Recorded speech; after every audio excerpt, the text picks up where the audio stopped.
Hello and welcome to another episode of The Card Show. In this week's episode, we're talking about the current state of the hobby, but also if you're new to the hobby, sort of negating or navigating, should we say, around this, especially if you're going from it from a investment point of view, should we say, as opposed to a collective point of view. But we'll break all that sort of stuff down shortly. But without further ado, let's get into the episode. So, one of the common sort of things I see nowadays, common messages I get is people come into the hobby, where to start, what sort of nonsense. That sort of nonsense, where to start. It's always interesting because I think when people want to come into the hobby and say, where do I start? It depends where you come from the hobby from, right? If you're coming to this hobby because it's something you want to collect again, it's all for your personal collection, then you start wherever you want to start. But if you can start wherever you want. It's your collection. You can collect whatever card you want, pay the price whatever you want. That is up to your personal choice. If you want to collect but you don't have the biggest funds, you want to be savvy, then there's obviously other options you can do. Or if you want to invest, then that is a whole different ballgame. We'll get into the investment side of things because, like I said, with collection, it's so easy. You collect what you like. End of. People may tell you that Phoenix isn't worth it or Donruss isn't worth it. The paper products, this or the other. If you like the card, if you like the design, if you like that person, that team, whatever it may be, you like that card in your collection, you get it. That simple. No one can tell you who to collect, when to collect, how you collect. It's honestly, it's all up to you. Don't feel peer pressured or that you can't put these pictures out. If you're proud of them, you post them pictures, you collect what you want. If anyone says to you, direct them to me. That simple. But yeah, when it comes to investments and playing that sort of game is very different, right? There's obviously different terms. Some people want to be sort of long haul, sort of not some sort of retirement sort of fund, but they want to put a lot of money in and they're not bothered about getting it back in 3 months, 6 months, 9 months, etc. They can wait a year, 5, 10, whatever it may be. There's people who want to sort of quick flip. There's people that obviously will happily sort of buy raw, get it graded, and then go to the market. So that, again, could take a few months. It's obviously, like I said before, quick flips and stuff that's done a lot quicker. If you buy graded, you can wait a weekend for a projected price spike with performance. You can even do that. It shows where you buy from one table and use that, because they wouldn't have a sort of richer comp. So you get a card for under comps. You can use that latest comps that you've just gone under and use it as a bit of a make way, whether it's a trade, partial trade, a lot of cash, whatever. That's there's so many different ways. I think one of the biggest thing when it comes to the investment side of thing is it's always going to be the right cards and the right player, but obviously the right timing. But the right cards matter more. Unlike when it's a personal collection, any card is golden, right? If it's an investment point of view, then unfortunately you can't just buy any card. You can't just buy to any break because these might not have the ROI. Now we see quite a lot, especially with sort of marketing tools, that optic hollows, prism silvers are very liquid cards to move. And I think it's because of the sort of sweet spot they're in, where they're obviously short print. I don't think they're stupid. That's the short print, but they're not super short print or short printed enough, but they're not that liquid. So they're not like a numbered prism, for instance. If you can buy the prism silver, and you'll see it transact quite a lot because there's enough of them around to transact enough, but not enough to make it sort of a base card. So I think, whereas if you get a to 149 to 99 to 50s, you just see them transact a lot, not as much. Sorry. So even though they have a higher value, it's kind of harder as an investor to get in. Whereas you could buy probably 10 prism silvers, quite easy. Funds, aligning. If you had the funds, again, you can't quite easily currently buy like 10 Jaden Daniels prism silvers, but because of the price. But there's other Prism Silvers out there of top prospects, top athletes that you can get. Especially raw as well. Obviously, always be careful of raw a couple of years on because it could have been graded and cracked. So they could have come back an 8. They've cracked it. It's like raw. You might think, it's got a good chance of gemming. It comes back an 8, or it could even come back a 7 because of how they damaged it, cracking, or whatever. But there's so many different avenues to look at with the Prism Silver. I'm gonna clear my throat about that with deafening people. Yeah, so many different avenues with Prism Silver. Like I said, you could get theoretically 10 of them. You have the option of obviously grading. Hopefully, you get some good. You can look at gem rate as well. If it's a card that's been around for a long enough to have a good data point, you could look and you could have say it's got a 60% gem rate or 70% gem rate. If you buy 10, realistically or hopefully 6 out of that 10 should be coming back a gem min, right? Because it's got a 60-70% gem rate. And then round there, you should be able to work out what your profit is going to be. If you know that raw sells for, let's just say this random Prism Silver, raw sells for $100. And we know that 9 now sells, so let's say 130. But the 10 sells for 300. You've now picked up 10 raws. It's cost you 1,000. You've then graded them. Let's say there were 20 each there. So you're in it for $1,200 or pounds, whichever way you want to do it. You know that your 6 10s, are going to earn you, what, 1,800? Your, say, 4 9s, and then earn you another, like, 500. Obviously, minus any fees you might have with eBay or wherever you may be selling them, if it's eBay, for instance. So you already know that you're well in from your 10s and your 9s extra profit sort of thing. So it's obviously one way of doing it and very profitable way of doing things.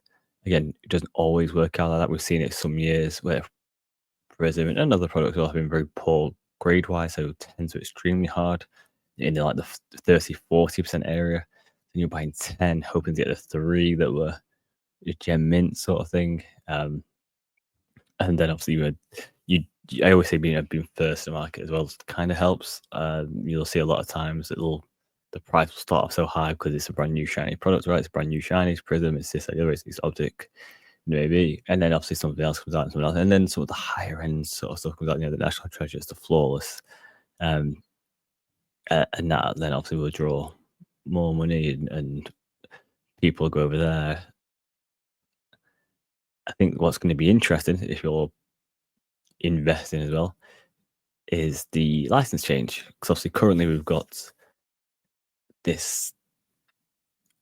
I was going to swear, but I'm not going to.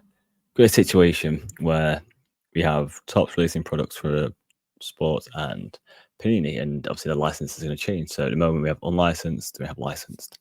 There was a whole big thing about unlicensed for years, where a lot of people just sort of avoided it a little bit more, didn't really respect it until Topps came in, and then all the go long get long gang jumped on unlicensed cards because it's Topps. We have data to say that Optic Hollows and Prism Silvers, do well, and that's good to see. We got the data for years, and we can see people like it.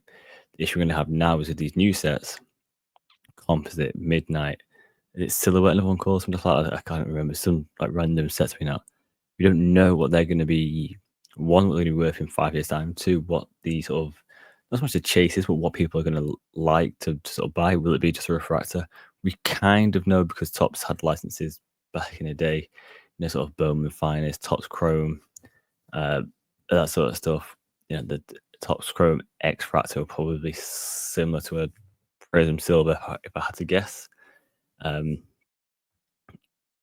the problem is now also the unlicensed stuff. Will that be worth anything in 5 years' time, knowing that the license changes from next year? It's also unfortunate with the rookie class, and the rookie class we're missing out on.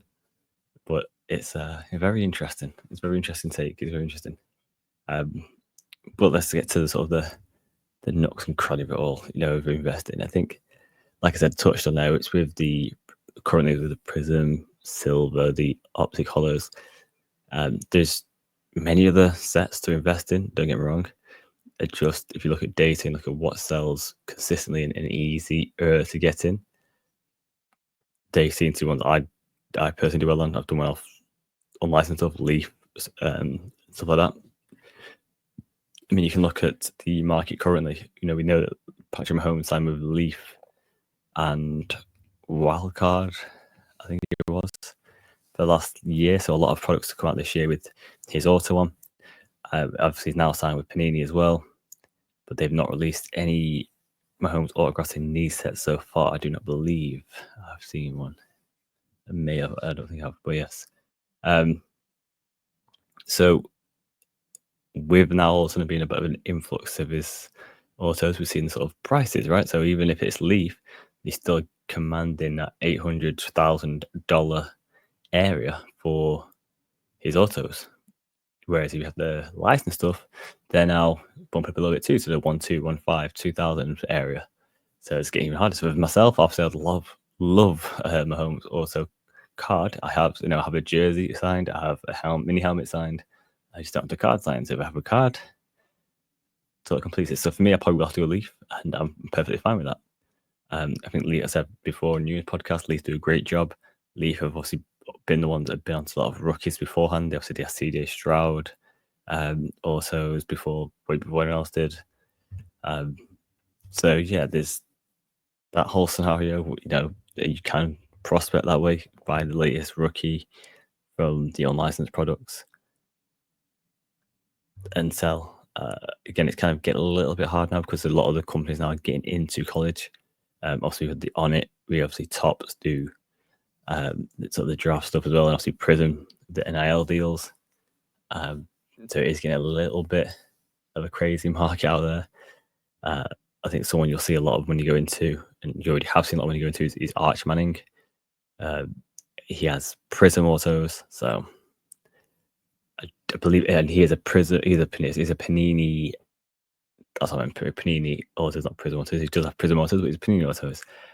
He's a Panini exclusive athlete, so anything that he comes out through like Roman draft sort of stuff will not be auto, because I don't think they'll lease him out. They might do, but I don't think they will. Again, same, he doesn't have any licensed cards. He just has the Panini stuff, so instants and everything else that Panini put him in. He'll be someone that people invest in because of the name and because of the college he's at Texas.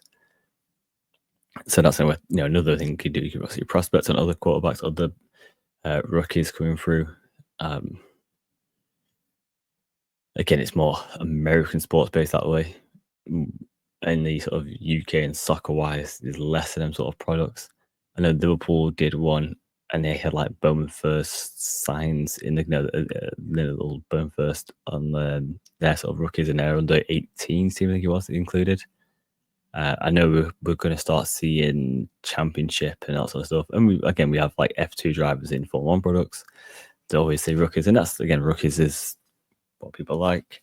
It's the first, which is always a big pull. Obviously, the other issue is drivers in F1. Maybe have F2 cars with this and drive for this company when it gets F1, and then that changes things. Similar with football, right? You have a breakout season on loan somewhere. That's where all the rookie cards are, and they come back to a team. And sometimes you get told, look at Cole Palmer. Didn't really break out at Man City. Gets sold, has an amazing first season, gets into the England squad, and he has all his rookie stuff for like 2 years with Man City stuff. So all his Chelsea stuff for the third year for him. Which, again, if you're a Chelsea fan, it's kind of gutting, right? You don't really want to be buying rookie Cole Palmers, but you either do or you have to wait for the third year stuff. It's another one. I think one of the underrated things as well when it comes to sort of investing is the submission side of it.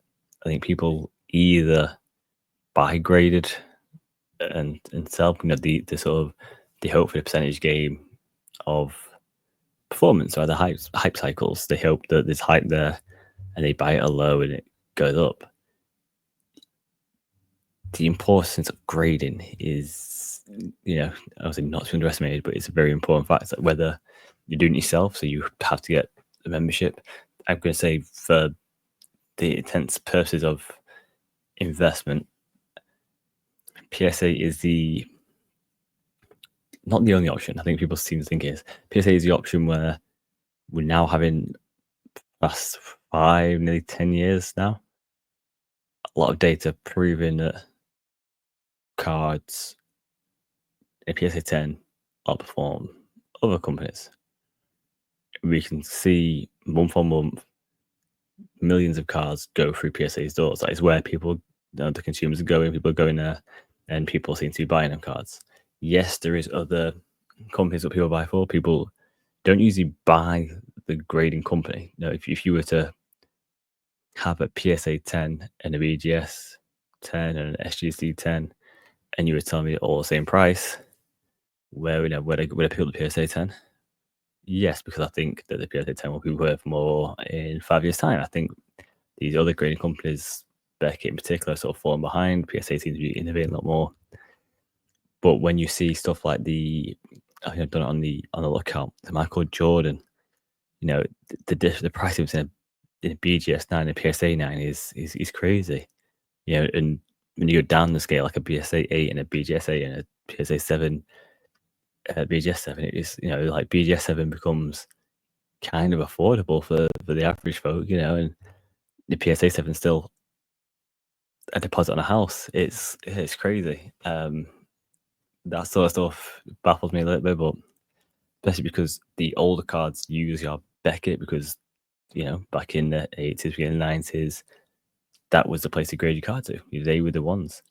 And if you're getting to investing, that's something that when I say that it's sort of overlooked, it's what you have to sort of, or underestimate, is because you have to look into these things. Like Beckett was the place. So if you ever get into sort of the vintagey kind of stuff, you probably see a lot of cards. Beckett, more so SCGC, I suppose, as well, because a lot of people have gone to them for the vintage. But the older, bigger cards, the sort of junk wax era, and possibly what a lot of people are getting into hobby collecting, the Jordans, all sorts of stuff. Yes, it's BGS, and I think it's knowing the importance of grading companies, what the turnaround will be, because time, like I said before, timing affects a lot of things. And if you're in the UK, to buy a card raw, personally send it yourself. The plus side send it yourself is you can send it the day you have the card, right? If you have the card, you can go and send that to PSA. If you go for a middleman, they might have a deadline day, which could be 2 weeks away, because just how time works. Sometimes it could be 3 days, it could be 10 days. Sometimes time works out kind of well, sometimes it doesn't. But then you still have to send it to them. They have to do their stuff, put it on the system. They might look over it for you, give you some pre-grades, give it that sort of wipe down for you. They then ship it off, goes to PSA, go through the system. You wait your however many weeks, months maybe, or don't know what submission level you choose. And that's what we're doing with PSA. They have submission levels and different prices. Other companies don't. So that's something else to factor in. SGC were kind of good at that for a stage, had a really good stage where the prices weren't outperforming PSA, but the turnaround times were that quick, and you're paying like $13 a card. The profit percentage wise made a lot of sense just to send it to SGC, get it back within 5 days, have it listed, be the first on the market as an SGC 9, SGC 10, SGC 9.5, sorry, SGC 10. And because there was nothing out for months, PSA wise, you see the selling the good price. As soon as PSA 10 come out, so you're sort of going, SGC's been doing that, so this got to be worth more. And I think the market sort of follows suit instead of saying, "Oh, I don't know if it's worth as much as you think it is," and held out. They didn't. They crumbled and jumped on it, and you start to see the prices of the SGC stuff come down a little bit. And then by this time, the market usually sort of settles somewhere. So again, it's not important to know that sort of side of things, is how long it's going to be with PSA, how much money then you have to spend, what upcharge is, getting upcharged, is when PSA think that the value of your card exceeds the value you put it through. So you put it through a basic tier where you think it's worth less than a couple £100 or dollars, and then they say no, it's actually worth a lot more because it's now a 10. The data telling us it's worth this. So some people also like the upcharge email because it means your card's possibly gemmed and it's worth a lot of money. Some people don't like it because, again, it's another charge, right? You've just spent money on the card, you've just spent $10 now you got to spend again for them to basically release it. So it is. That's what you think. Spending to release it, and then touch wood, you don't get hit by costs and you come back, but you spent a lot of money on this card, and you're hoping to recoup some of it back.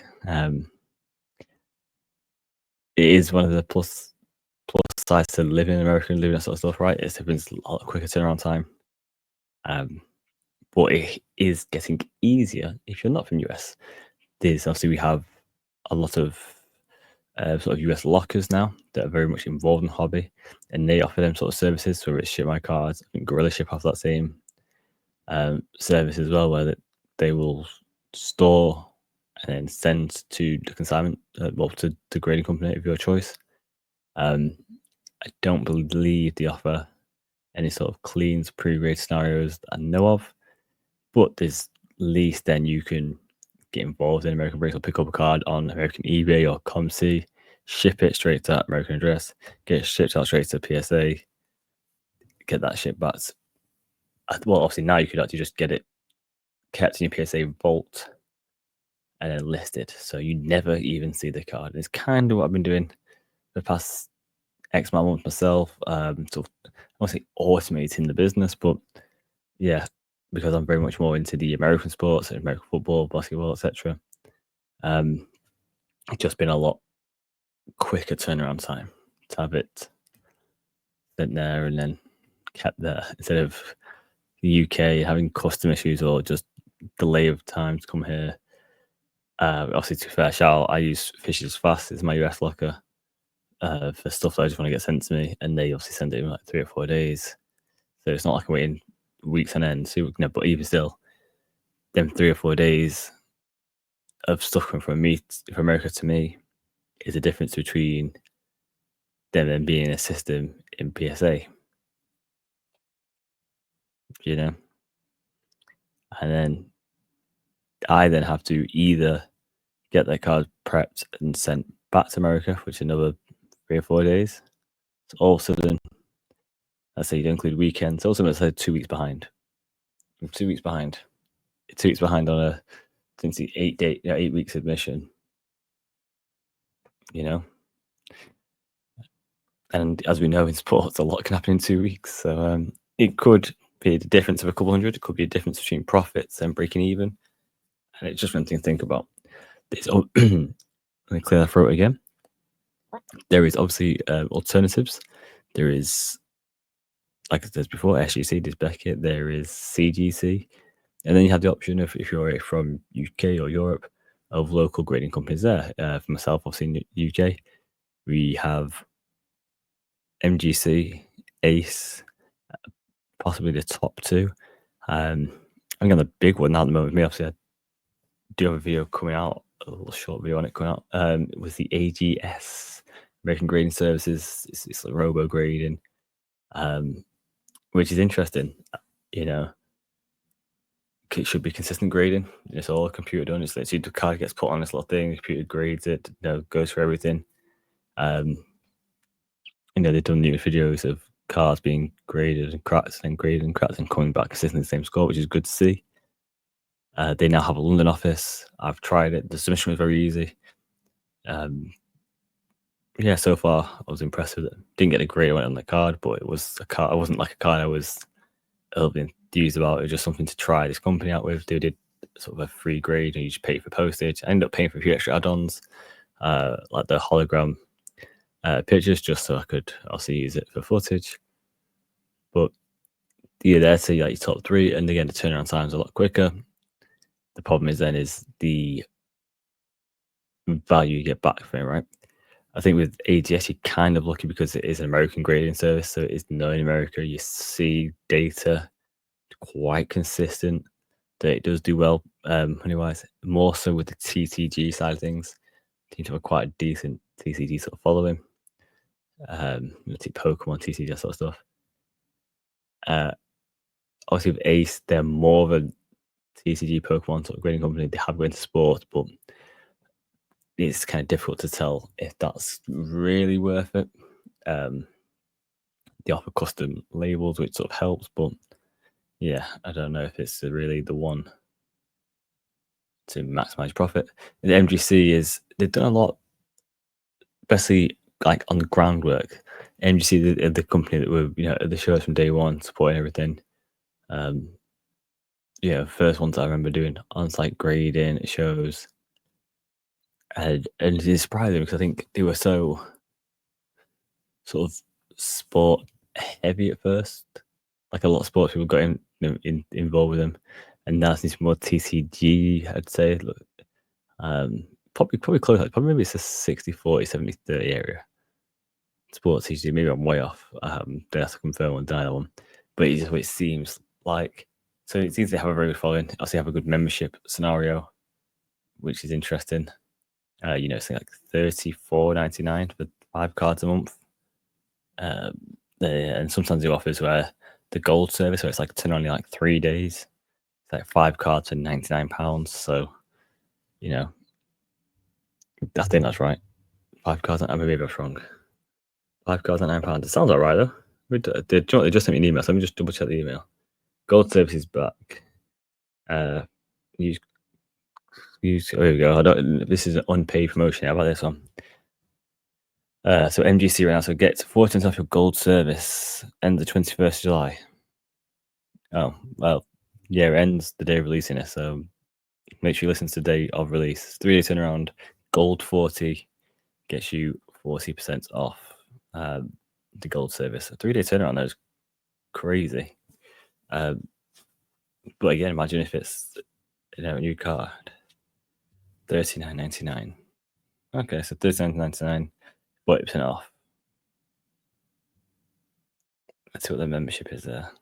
Just on the website. We've only got silver and bronze memberships. Ooh. So silver is $46.99. Interesting.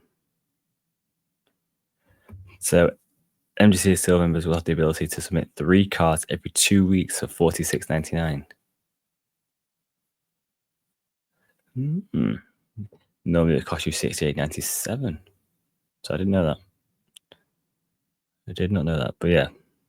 And $34.99 for bronze. Interesting. I never knew. Some changes happened there. So yeah, there's some free advertising there. MGC. Look at that. So again, very fast turnaround times. The value is one of them. I think you probably get decent-ish value if you get MGC 10 at local shows or if you sell it in the UK. I think if that's, for instance, if I didn't get that graded and it's an American football and try to turn to America, more likely it's going to be a lot more difficult to sort of demand that sort of premium because they may not have heard MGC. And that's why we touch on grading because it gets neglected. So I will say for this episode, PSA, unfortunately, is the way to go. Yes, you have to eat a lot of nonsense with them, timing and inconsistency because it's humans, but that would be the place where you see sort of the majority of buyers go, and you'll see a lot of sellers selling PSA cards. It seems to be the place to go to. So we've touched on the right card, we'll go back to that a little bit because I know I just said sort of prism and silvers and optic hollows. Again, it's many more cards that are very much invest-worthy. I don't know if that's the right word there, but you get the drift. I talked about the higher end of the flawless, the national treasures. Was it impeccable?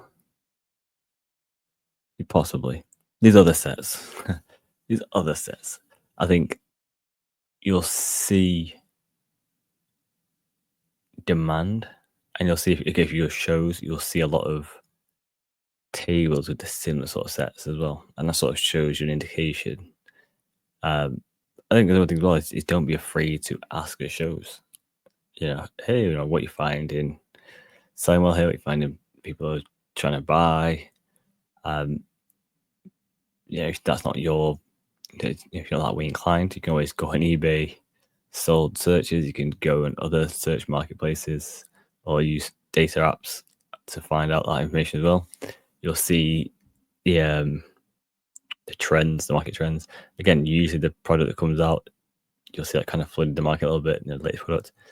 But again, it's never hard to tell, especially if you have something like Market Movers app where you can sort of go on each card, you can see how many times it sells, how many times during a 30-day period, a 6-day period, a year period.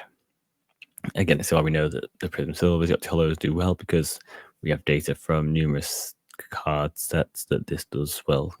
It's a very liquid card. The player is obviously an important one if you're going to make money. Just sort of certain areas I'd say you've got to stick to in certain sports. Like,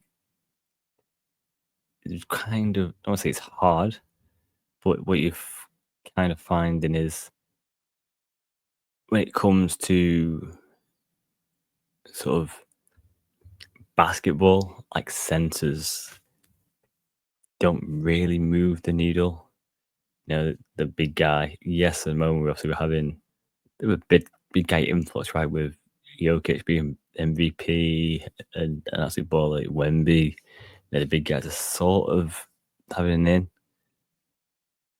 They just, I don't know if it's not exciting enough. I don't know. They just don't seem to be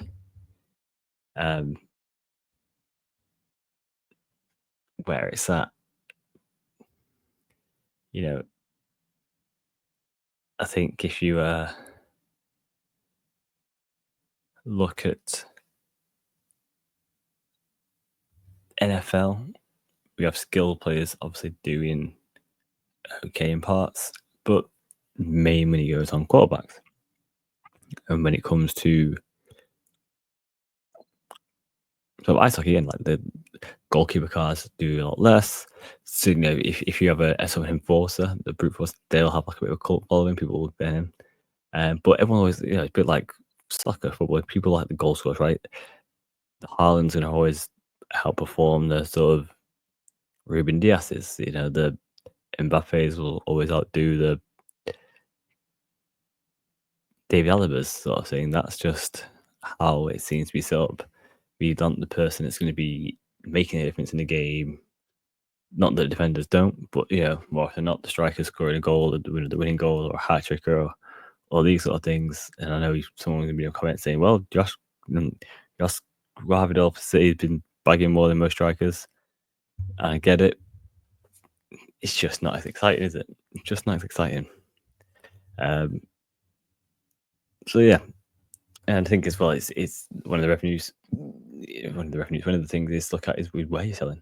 If you're selling at shows, then location's going to matter too as well, because there's no point of you being at the Birmingham card show having no cards that are Villa or Birmingham maybe, and having cards full of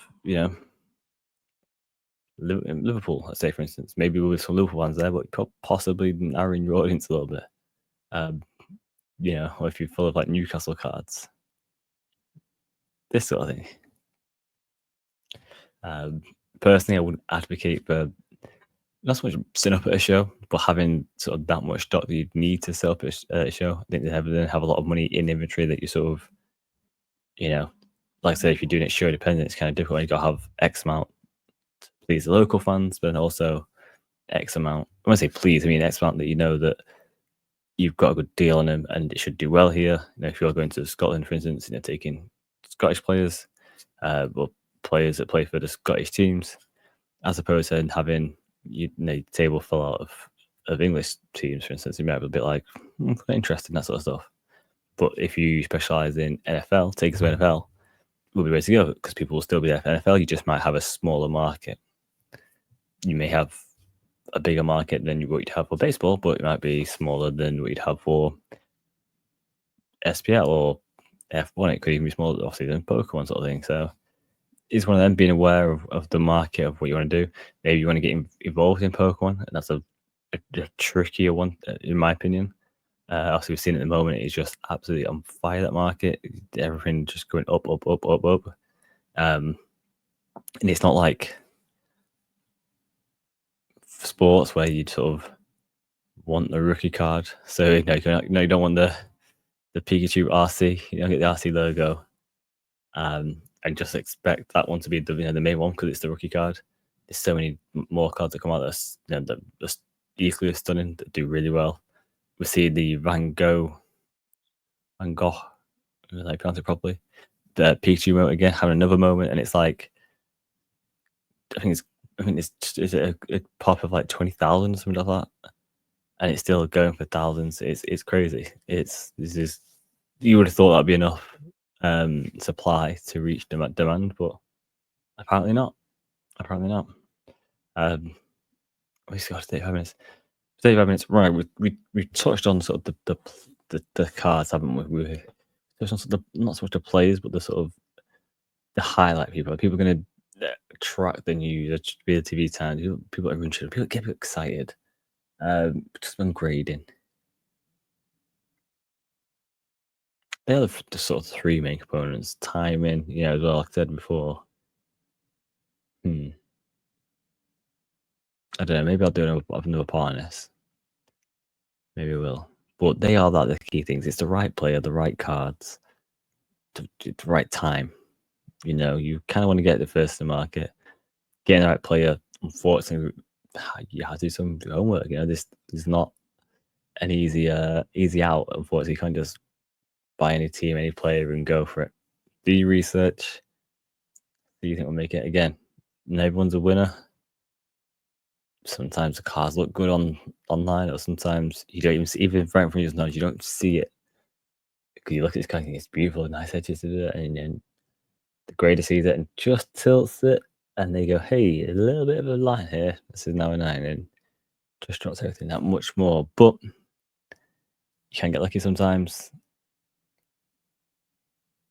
and you can get the perfect card on eBay with dotty pictures, and you take the risk and it comes off. I wouldn't advise it.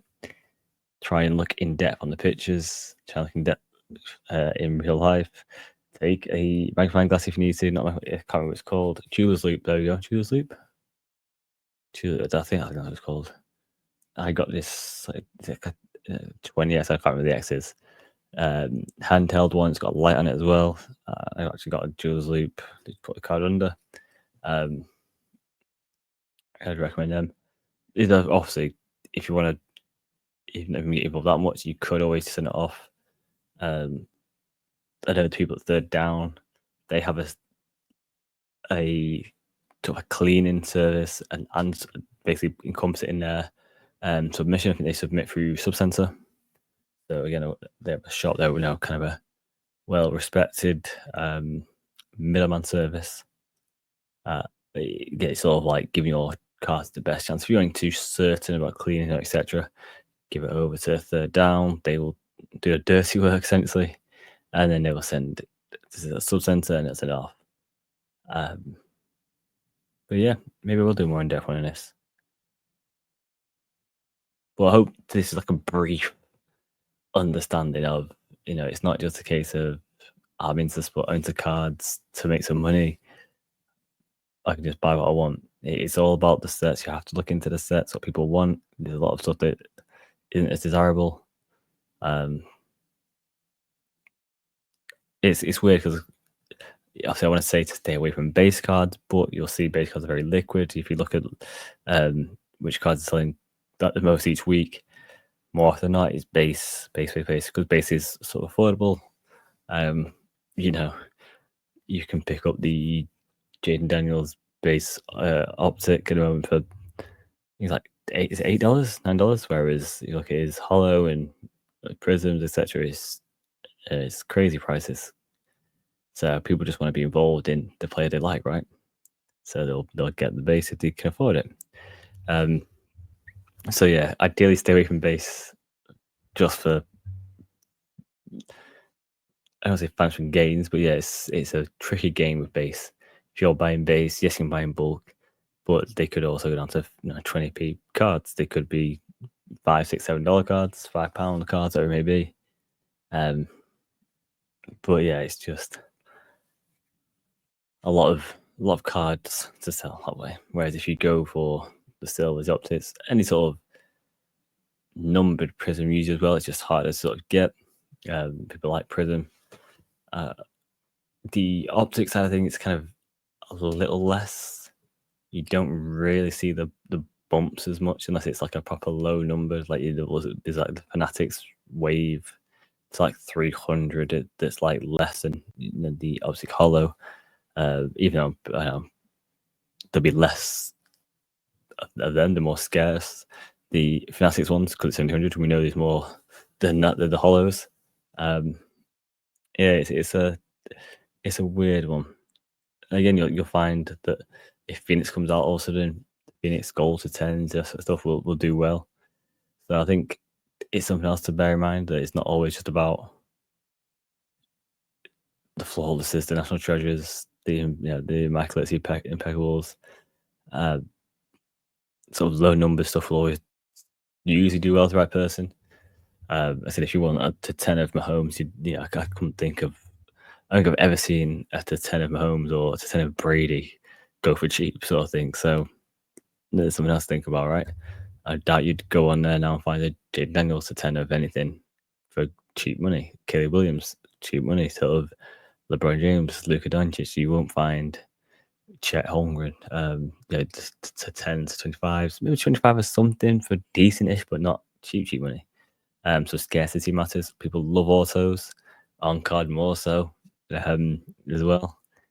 If you can get on card auto, and it's same with patches. Unfortunately, the last couple of years we've been sort of bogged down with not affiliated or all that sort of stuff.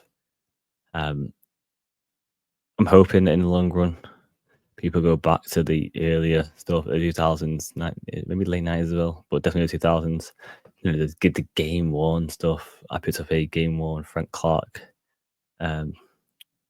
gold standard card the other day. I think we've been out from America, so yeah, that's obviously it's not near rookie because it's a Chiefs, but I had that as a Chiefs jersey auto of Frank the Shark Clark. I was excited, and again paid pennies for it pretty much.